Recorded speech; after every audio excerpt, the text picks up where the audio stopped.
잘 오셨습니다. 우리는 가족입니다. 여러분, 우리는 그동안 성령의 9가지 열매 중에서 4가지 열매, 사랑과 희락과 화평과 오래 참음에 대한 열매에 대해서 말씀을 나누어 왔습니다. 오늘은 5번째 열매인 이 자비에 대한 말씀을 우리가 함께 나누기를 원합니다. 이 자비라고 하는 말을 국어 사전에서는 남을 깊이 사랑하고 가볍게 여기는 마음, 불쌍히 여기는 마음. 그래서 불쌍히 여겨서 그분에게 어떤 행위를 하는 것이라 그렇게 설명을 했습니다. 우리 헬라어에서는 크리스토테스라 그렇게 번역을 했는데요, 이 말은 친절을 베푼다, 착하고 선하고 친절하고 너그러움의 뜻으로 인자하고 관대한 태도를 일컬어서 자비라 그렇게 말합니다. 우리 성경을 보면 로마서 2장 4절이나 11장 22절에 보면 이 자비라는 단어를 인자로 번역을 했습니다. 로마서 3장 12절에서는 착하다, 선으로 그렇게 번역을 하기도 했습니다. 또 고린도후서 6장 6절 이런 말씀에 보면 자비라고 하는 단어를 번역했습니다. 자비, 선, 인자 이렇게 번역된 단어들입니다. 내 가슴에 못을 박고, 우리 경상도 표현으로는 네가 내 가슴에 대못을 박았다. 대못을 박았다. 부모가 자식에게 말할 때 이놈의 자식아, 네가 이 부모의 가슴에 대못을 박아? 그러면서 이를 뿌두둑 막 갈죠. 하도 이를 많이 갈아서 우리 어른들은 보면은 이가 거의 없어요. 이가 거의 없어요. 말로 다 할 수 없는 고통, 그 어려움, 그 힘듦, 아픔을 주었음에도 불구하고 그 사람에게 하나님의 자비로 다가가는 거예요. 친절하게, 선하게 그 사람을 불쌍히 여겨주는 거예요. 그 아픈 마음을 공감해 주는 거예요. 또 그를 용서하고 사랑해 주는 이것이 하나님의 자비라고 하는 거예요. 여러분, 자비하면 그 자비라고 하는 말을 여태까지 나는 불교 용어인 줄 알았는데 이렇게 생각하는 분들이 많이 있습니다. 우리 기독교보다도 어떤 의미에서 불교에서 이 자비라고 하는 단어를 많이 쓰죠. 그러나 이 자비라고 하는 단어는 불교 용어가 아니라 성경적 용어입니다. 하나님이 우리를 통하여 맺기를 원하시는 열매가 자비이고요, 또 하나님이 기뻐하시는 마음이 자비의 마음이라고 하는 것입니다. 또 이 자비는 하나님의 성품이에요. 하나님의 마음이에요. 신명기 4장 31절에서 내 하나님 여호와는 자비하신 하나님이라 그렇게 말씀하십니다. 그럼 우리는 누구에게 이 자비를 베풀어야 할까요? 성경을 보면 이 자비를 베푼 사람이 누구지요? 오늘 성경에 사마리아인이에요. 여러분, 사마리아인은 그 당시 주위의 사람들로부터 사람의 대접을 잘 받지 못했던, 정말 한마디로 개취급을 당하던 그런 사람들이었습니다. 그런데 이 사람이 누구에게 자비를 베풉니까? 자기를 개취급하던, 무시하고 아주 괴롭히고 박대하고 왕따를 시켜버리고 멸시와 천대하던 그 사람을 불쌍히 여겨주는 거예요. 그냥 못 본 척 할 수 있잖아요. 나 안 봐서 그냥 지나갈 수 있잖아요. 그런데 이 사마리아인은 자기를 그렇게 힘들게 하고 괴롭히고 고통을 주던 그 사람에게 다가가서 자비를 베풉니다. 자비를 베풉니다. 여러분, 이것이 하나님이 오늘 저와 여러분에게 원하시는 자비의 열매라고 하는 거예요. 그래서 이 자비의 열매를 맺으려고 하면 우리 안에 계시는 하나님의 눈으로 저 사람을 보아야 돼요. 내 마음 안에요. 저와 여러분들은 여기 앉아있고 주여 하고 뭐 이렇게 하자면 착한 것 같지만 우리 대단히, 뭐 여러분은 모르겠어요. 저는 대단히 악한 사람이에요. 뭐 성질이 나요. 불똥을 오고요. 또 이제 패 뿌리고 싶고 바사 뿌리고 싶고 뭐 아주 그냥 간두고 싶지 않을 때가 있어요. 저는 제 얘기를 하고 있는데 여러분들이 심각하게 듣는데 우리 힘으로 할 수 없어요. 내 힘과 내 어떤 노력으로 할 수 없는 내 안에 계시는 성령님이 역사하실 때, 그러니까 예수님의 눈으로 저 사람을 바라볼 때 이 일들을 할 수 있다는 거예요. 여러분, 우리 예수님 보세요. 예수님은 자기를 욕하고 침뱉고 때리고 입고 있던 옷을 다 찢어버리고 그 옷을 나누고 그리고 조롱하고 모욕하고 입에 담을 수 없는 욕을 하던 그 군인들, 그 군중들을 향해서 뭐라고 기도하십니까? 아버지요, 지금 저들이 하는 일을 자기들이 알지 못합니다. 저들의 죄를 저들에게 돌리지 말아 주십시오.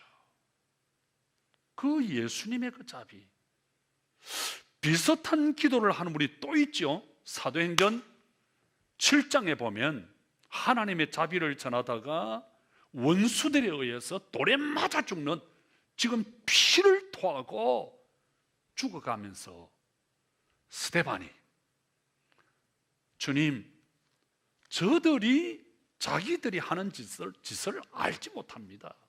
저들의 죄를 저들에게 돌리지 말아주십시오. 말아주십시오.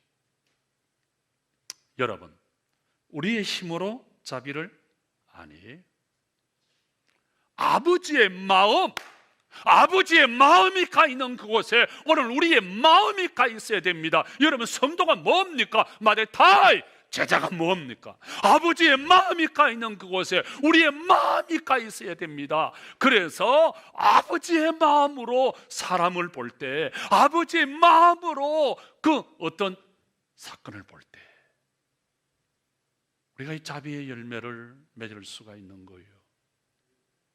여러분, 우리는 자비의 열매를 어떻게 맺을 수 있을까요? 여러분, 우리는 나쁜 사람들을 볼 때 어떻던가요? 사람들을 무자비하게 죽이던 아프가니스탄의 텔레반 무리들을 볼 때 여러분이 어떤 마음이 일어납니까? 아니, 저 개인 우상화를 위해서 사람들을 마음껏 잡아 죽이고 마음껏 괴롭히고 고통을 주던 저 북한의 머리 이상하게 깎고 돌아다니는 놈 한 놈이 있죠. 자비를 행하라고요? 텔레반에게 사람들을 막 죽이려는, 그냥 비행기를 타고 쌍둥이 빌딩을 그냥 폭파시키는 저 무리들에게 이상한 저 친구들에게 자비를 행하라고요? 여러분, 우리가 이런 사람들에게 자비를 행한다는 것은 대단히 무식하고 대단히 어리석고 대단히 바보스럽게 보입니다. 그러나 우리 성경은 이 살벌한 세상, 저 사람들이 판을 치고 있는, 휘어잡는 이 세상, 그 사람들, 이 세상에서 자비를 행하라고 우리에게 말씀하고 있습니다. 어떻게 자비를 어떻게 행할 수 있고 어떻게 열매를 맺을 수 있을까요? 먼저 우리가 하나님의 자녀가 되고 하나님의 제자가 되어야 됩니다. 성경은 말합니다. 골로새서 3장 12절, 그러면 너희는 하나님의 택하신 거룩하고 사랑하신 자처럼 긍휼과 자비와 겸손, 온유, 오래 참음에 옷을 입으라 그랬습니다. 여러분, 사람들은 신분에 따른 옷을 입지요. 누가 군인이에요? 군복을 입고 계급장을 딴 것을 보니 군인이에요. 군인은 군복을 입습니다. 재판복을 입고 있으니 재판장이에요. 경찰복을 입고 있으니 경찰관이에요. 여러분, 이 자비의 옷은 우리 연결고리 성도들이, 예수를 믿는 하나님의 자녀들이, 예수님을 따르는 마데타의 제자들이 입어야 할 옷인 줄 믿습니다. 하나님의 자녀이기 때문에. 우리 마음에 분노가 일어나지만 하나님의 자녀이기 때문에, 우리가 주님을 따르는 제자이기 때문에 자비의 열매를 맺어야 한다는 거예요. 그래서 오늘 성경 25절을 보실까요? 어떤 율법사가 나와요. 이 율법사가 예수님을 시험하여 묻습니다. 그냥 묻는 것이 아니라 시험하여 묻습니다. 선생님, 제가 무엇을 하여야 영생을 얻을 수 있을까요? 제가 무엇을 하여 구원을 얻을 수 있을까요? 25절을 자세히 보면 이 사람은 예수님을 믿음의 대상으로 본 것이 아니라 시험의 대상으로 보고 있다는 거예요. 그런데 그걸 몰라야 되는데 우리 예수님이 훤히 그 속을 알고 계세요. 그래서 그 젊은이의 질문에 대답하는 것이 아니라 예수님께서 질문을 하십니다. 뭐라고 그럽니까? 26절에 율법에 뭐라고 되어 있더냐? 그리고 너는 그것을 어떻게 보았느냐? 어떻게 이해하고 있느냐? 그랬더니 27절에서 선생님, 마음을 다하여, 힘을 다하여, 뜻을 다하여, 목숨을 다하여 주 너희 하나님을 사랑하고, 그리고 이웃을 내 자신처럼 사랑하라고 했습니다. 그때 우리 예수님 뭐라 그럽니까? 잘했어. 그래, 맞아. 그런데 말이야, 더 이상 머뭇거리지 말고 가서 너도 그렇게 해. 그때 우리 예수님이 왜 이런 말을 했을까? 여러분, 가만히 한번 보세요. 이미 이 율법사가 예수님의 이 말씀을 다 알고 있는 내용이에요. 하나님 사랑하라, 이웃을 내 자신처럼 사랑하라, 다 알고 있는 내용을 왜 예수님이 다시 율법사에게 하십니까? 너의 무지를 알라, 너의 무능을 알라, 너의 무자비를 알라. 또 뭘까요? 신앙은 말이야, 머리가 아니야. 신앙은 말이야, 지식으로 그치는 것이 아니야. 너는 알고는 있는데 머리 신자야. 머리가 알고 있는 그것이 어디로 내려와야 돼요? 가슴으로 내려와야 돼. 가슴이 뜨거워야 돼. 불쌍히 여기는 마음, 눈물이 찡해야 돼. 그리고 그것이 손과 발로 내려와야 돼. 다시 말하면 신앙은 머리가 아니라 행동이야. 행동이 없는 그 신앙을 지적하신 거예요. 여러분, 포도가 언제 어디에서 열리죠? 포도나무에 붙어 있을 때 포도가 열매가 맺히는 거예요. 이 성령의 열매인 자비의 열매는요, 우리의 어떤 힘과 노력으로 되는 것이 아니에요. 내 어떤 윤리적인 노력 아니에요. 그리스도 안에 있을 때, 주님께 붙어 있을 때 맺혀지는 열매인 줄 믿습니다. 출애굽기 34장 6절, 우리 하나님은 자비로우신 하나님이다. 여러분, 얼마든지 우리 자비의 열매를 나타낼 수 있습니다. 목사님, 나는 긍휼의 마음, 불쌍히 여기는 마음, 그저 공감하는 그 마음이 없어요. 아니에요. 자, 보세요. 분명히 성경은 출애굽기 34장 6절에 하나님은 자비하신 하나님이다. 이 자비하신 하나님이 우리를 하나님의 형상으로 병훈이를 만들었다고, 하나님의 형상으로 용준이를 만들었다고, 하나님의 형상으로 이루를 만들었다고. 그러니까 하나님께서 우리를 자비하신 하나님이 하나님의 그 형상으로 우리에게 만드셨기 때문에 그 임집사 안에, 정집사 안에, 이집사 안에 뭐가 있어요? 자비의 DNA가 있다고. 자비의 DNA, 준노 안에 자비의 DNA가 있단 말이에요. 그래서 우리는 자비의 열매를 맺을 수 있는 줄 믿습니다. 그래서 하나님이 너도 그렇게 행하라.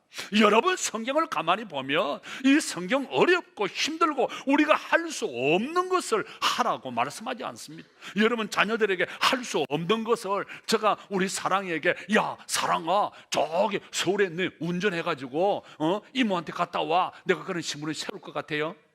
말이 말 같지 않으니까 여러분들이 가만히 계시잖아요.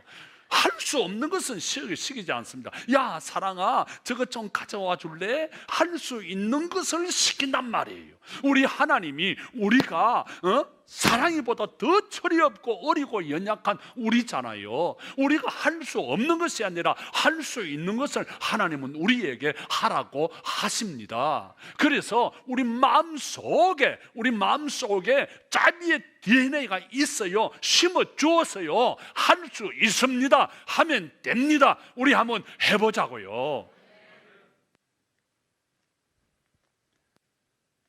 저 합정동 양화진에 가면 애국인 그 선교사들의 묘지가 있습니다.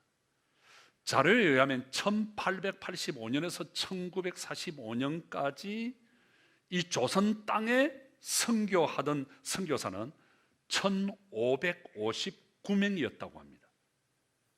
하나님의 복음, 자비를 전하다가 이 땅에 와서 그 젊음을 바친 10개국에 395명의 선교사들이 잠들어 있습니다. 그들은 140년 전 하나님께서 지정하신 이 조선 땅이 땅끝으로 알고 이곳에 와서 하나님의 자비를 전하다가 죽어갔습니다. 교회를 세우고 학교를 세우고 과원을 세우고 복지 시설을 세우면서 하나님의 복음을, 하나님의 자비를 전했습니다. 여러분 생각해 보세요. 지금 같은 나라가 아니에요. 빼앗긴 나라, 소망이 없는, 너무너무 가난한, 세계에서 제일 못 살던 이 나라, 자랑할 것이 하나도 없는 이 나라에 와서 20대 젊은이입니다. 20대 젊은이들이 자비를 전하다가 칼에 맞아 죽습니다. 몽둥이에 맞아 죽습니다. 병이 들어 죽습니다. 말할 수 없는 온갖 핍박으로 그들은 죽어갔습니다. 루비 캐트릭이라는 선교사가 있었습니다. 지금 양화진에 잠들어 있습니다. 처녀 선교사입니다. 한국에 온 지, 잘 들어보세요, 8개월 만에 병들어 죽었습니다.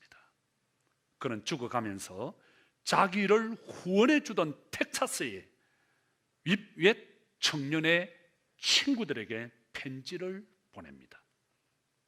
친구들아, 나에게 줄 수 있는 1000번의 생명이 있다고 한다면 나는 그 1000번의 삶을 이 조선을 위해서 바치겠다.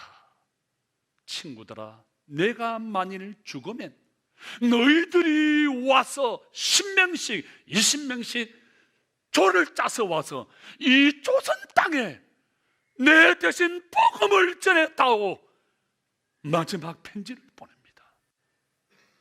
그가 죽고 난 뒤 텍사스의 청년들이 이 편지를 받아들고 눈물을 팍 벌리면서 통곡을 합니다. 하나님, 어떻게 이런 일이 있을 수 있습니까?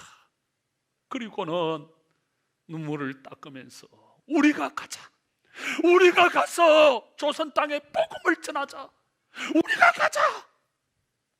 20명의 청년들이 선교사로 자원을 내서 이 땅에 옵니다. 텍사스에 있는 친구들이 돈을 모아서 이름 없이 죽어가는 우리 친구 묘비라도 세워주자. 그 묘비에 어떻게 쓰는 줄 아십니까? 내게 줄 수 있는 1000번의 생명이 있다면 나는 그 1000번의 삶을 한국을 위해 바치겠다. 그 선교사의 마지막 편지의 글을 묘비에 적어 놓습니다. 여러분, 왜 무엇 때문에 20대 젊은이들이 부모를 떠나서 사랑하는 형제와 고국을 떠나서 이 항무지 한국에 와서 복음을 전합니까?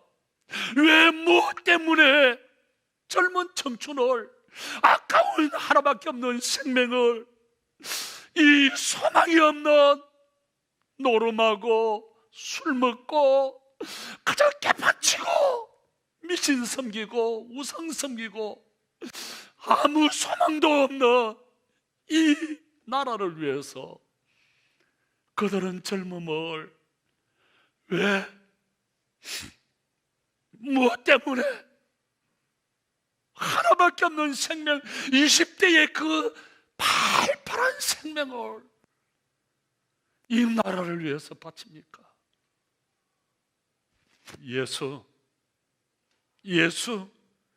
예수라는 그 사람을 위해서, 복음 때문에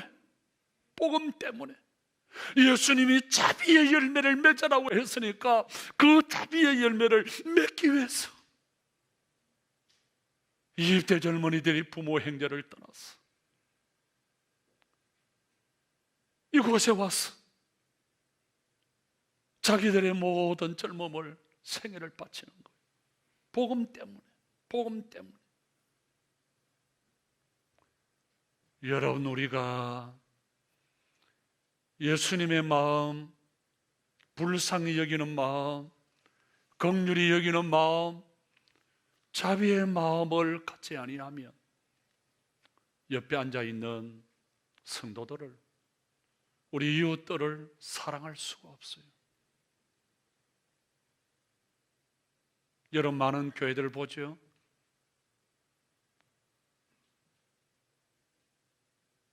머리로만 믿는 신자들, 말씀을 들으면서, 예배를 들으면서 미워해요. 함께 교회 생활을 하면서 미워해요. 여러분, 31절을 볼까요? 강도 맞는 사람, 다 죽어가는 사람, 이 불쌍한 사람을 보고 못 본 척 지나가는 사람이 있습니다. 누구죠? 제사장이에요. 제사장. 잘 보셔야 돼요, 오늘 성경을. 32절도 보실래요? 강도 맞는 사람, 아야야 나 죽는다, 나 다 죽어간다. 죽어가는 사람을 보고 못 본 척 지나가는 사람이 또 있어요. 누구죠? 레인. 자, 여러분, 제사장, 레인, 어떤 사람들이죠? 당시의 지도자들이, 종교 지도자들이, 뭐 목사님이거나 오늘 치면 장로님이거나 안수 집사님이거나 뭐 권사님이거나 집 성도들이 제사를 집례하는, 예배를 인도하는, 찬송을 인도하는, 기도하는, 하나님의 교회의 성전을 봉사하는 수종도는 종교 지도자들이에요. 그런데 왜 이 사람들이 못 본 척 지나갔죠? 왜 그랬을까요?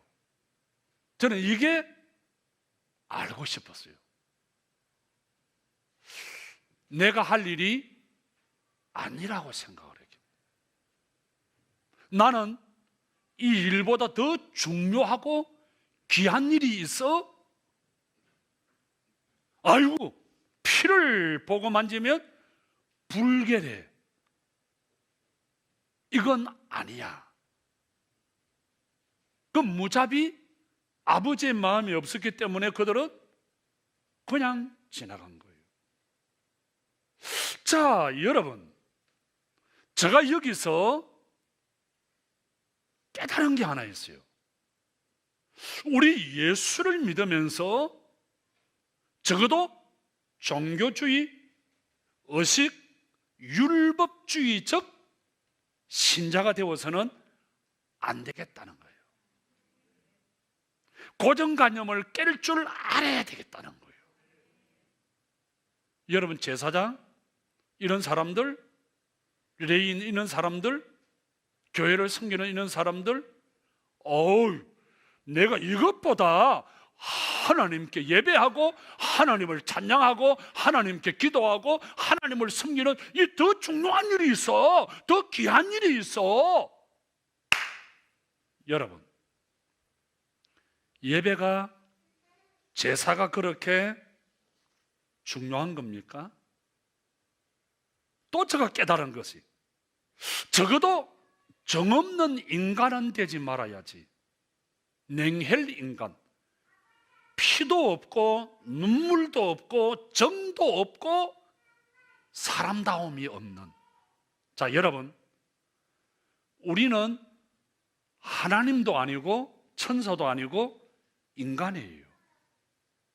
자, 여러분, 예전에 나한자촌 집회를 제가 참 많이 갔는데요, 나한자촌 그 동네에 여기에 딱 들어가면 어떤 냄새가 납니까?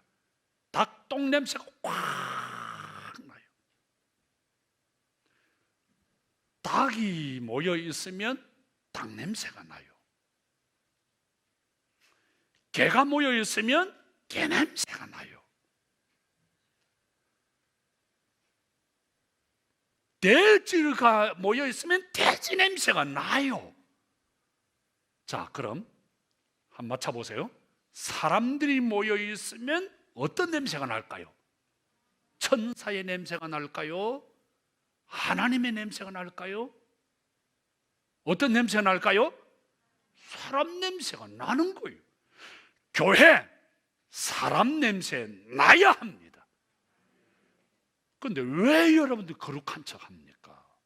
왜 천사처럼, 왜 하나님처럼 그렇게 있습니까? 여러분, 하나님은 우리를 하나님으로 만드시지 아니했어요. 성경을 단디 보세요. 단디 보라 말은 우리 어머니의 번역에 눈을 크게 뜨고 똑똑히 보라 이 말이에요. 하나님은 우리를 사람으로 만들었어요. 우리는 어찌할 수 없는 인간 사람이에요. 그래서 우리 연결고리는 사람 냄새가 나야 돼요. 나야 돼요. 거룩한 척 하지 마세요. 천사인 척 하지 마세요. 하나님인 척 날아다니지 마세요.